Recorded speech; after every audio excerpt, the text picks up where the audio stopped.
All right, we back. Mercy Sports Talk, we in the building. Talking about NFC North. Which team is the biggest challenge to the Detroit Lions as far as the black and blue division? Packers, Vikings, and the Bears. Let's talk about it, man. Each one of these teams have their flaws. You know, Chicago quarterback issues, Minnesota quarterback issues, and to an extent, Green Bay even has quarterback issues. In other seasons, we would have been talking about their defensive issues, but right now, Green Bay kind of reminds you of the Lions. Really good defense, all right, but running game not going, and the passing game really ain't clicked.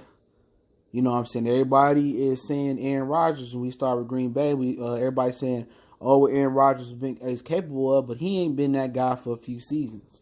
And now you got Matt LaFleur, the head coach, and the offense ain't really been clicking yet. But if it does get clicking, we can be in some. Everybody else can be in some problems if their defense keep playing the way they've been playing. But just looking at Green Bay, Zadarius Smith, Preston Smith, Jair Alexander, they out there balling. All right, they've beaten the Bears and the Vikings, and they've beat the Denver Broncos, which that game could have been close. I think they turned the ball over in the red zone. If I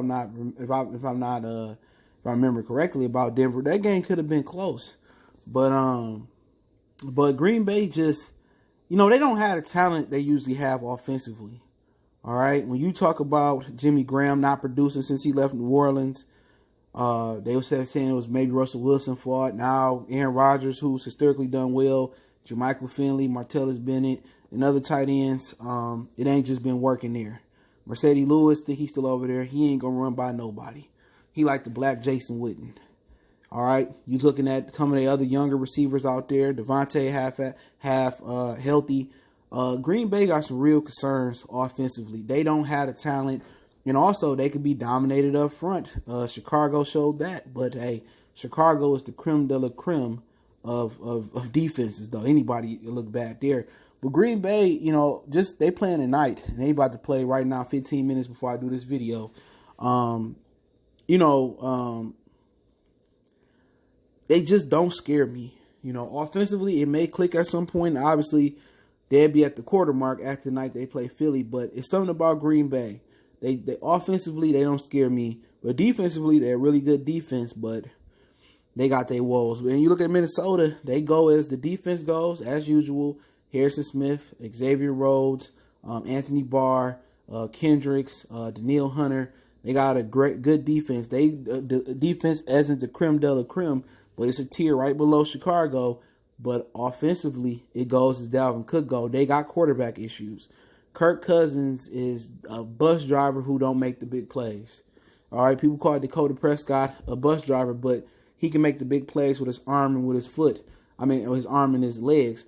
And Kirk Cousins, they could have been in the game with Green Bay, but Kirk Cousins turned the ball over in the end zone or the red zone, whatever the hell it was. And Dalvin Cook has just been a beast, but you got Diggs, who ain't really been healthy yet, Thielen, but you had those healthy last year. Now you get Irv Smith. Now you got the tight end as well, Kevin, whatever the other tight end name, I forget his name, but the white guy, he can play though. He tore us, Kyle Rudolph, Notre Dame.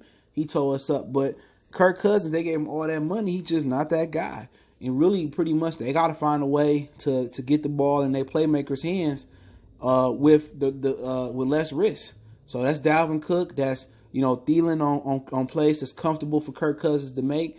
But really, they gonna go as if Dalvin Cook goes, and that's just the truth of the matter. Obviously, they just don't have a quarterback to make the big plays. So if you're able to get up on Minnesota, I don't count on them coming back because they don't have a quarterback unless your run defense just putrid or you just have a mental lapse. But Chicago, their defense is just outstanding. Dominant. Akeem Spence, Leonard Floyd, Roquan Smith, Khalil Mack. I'm not really fond of their secondary, but other than Eddie Jackson, but Amukamara and Kyle Fuller, they get the job done. That's an elite defense, and they really, really good, man. But offensively, it's to the point where people don't respect Trubisky at all. They easily could have lost to Denver, but they made enough plays. But Trubisky, at the end of the day, they run game not going, and Matt Nagy is not one of those dudes that run the ball with through the tackles, and they should have kept Jordan Howard because he go north and south, and he gets you those tough yards where they have to put an 8-9 man in the box, and then Trubisky get those matchups with Robinson and Gabriel and Anthony Miller on the outside, who I really, really like, and they could just do a lot of really good things. Trey Burton, they could do a lot of good things when they run the ball north and south. But what Matt Nagy want to do, he comes from the school of Andy Reid. He want to spread it out, air it out. He want to, get his running backs, he want them to be, the extension of the receiving game. What they need to play with the quarterback he got, they need to play a lot of heavy play action, move the pocket, bootleg out, throw the ball down the field, and get those one-on-one matchups. But each team got its flaws, and I think it's a little premature to say who's going to run off with this division. But who the biggest threat to the Lions, man. But if I had to say right now, I think it's to be determined, man. I just, really don't know. That Chicago defense, it scares me because we can't run the ball. If we can't run the ball on them, and they get to pin their ears back, especially in Chicago, and come after Matthew Stafford, he may be gone for the season.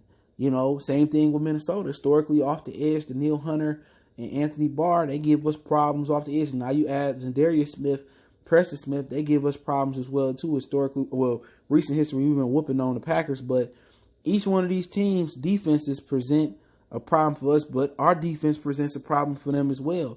Trubisky, Aaron Rodgers, we know what he likes to do, and Kirk Cousins, we know what he likes to do.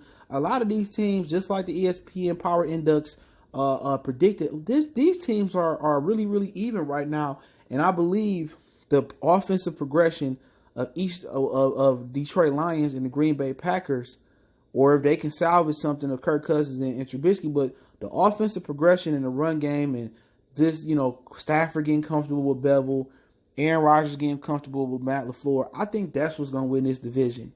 And if Kirk Cousins can make enough plays and they go as MVP candidate, Dalvin Cook goes. So offense is going to decide this division. I believe Lions defense will get better as long as they're healthy. Packers defense don't do nothing but get better. Minnesota defense good year in and year out. Chicago defense good year in and year out. These teams are legitimately evenly matched at this point. But I do think, just if I had to pick somebody, just off clout, I would go with Aaron Rodgers and the Packers, just off of his talent. But he hasn't been that guy. So really, I just think everybody is in a cluster. It's bunched over. He bunched up. I think the progression of the Lions and the Packers run game and they offense overall, they passing game, getting comfortable in these new offenses is going to decide the division. I'm not saying Chicago can't win it. I'm not saying Minnesota can't win it. But I think those two teams are going to decide which way this division is going to go. Is it going to be a cakewalk for Minnesota? Is it going to be a cakewalk for Chicago? I think those two teams are going to determine how tough and how easy the division is. But we'll see, man. But I like Dalvin Cook a lot, man. And Chicago defense, I really hate the Bears, but I like that D. But I think what Kirk Cousins is. You know what he going to give you. You know what Trubisky is. Don't see him really improving, but it could happen. But the wild cards are Stafford, Kerryon Johnson, they run game, Aaron Rodgers, Aaron Jones, and Williams run game. Those are the wild cards in this division is what I'm trying to say. And if those teams can really right their ship with those, I think that's kind of going to tell you which way that division going to go. But it's the toughest division in football. You go to the NFC East, two of the teams toilet bowl. You go to the NFC South, New Orleans, when Drew Brees come back, should run through it. None of them other teams are good. NFC West, 49ers looking good. Rams and Seahawks, I think that'd be one of the seconds. AFC North, not looking good. AFC South, yeah, it's all right. AFC East, it is what it is. It's Patriots division. And the AFC West is looking real light right now since Los Angeles Chargers ain't holding up their end of the bargain. So the NFC North and the NFC West are the two toughest divisions in football. And, you got four good defenses, man. Potentially you got a great defense in Chicago and Minnesota. And Green Bay and Detroit. Great pass defense. So it's a tough division. And I think a Super Bowl winner might come out this division or a representative of the NFC. But hey, Motor C Sports Talk. Don't forget we on social media. Links in the description. One time for the one time. Let me know what you guys think. We gone.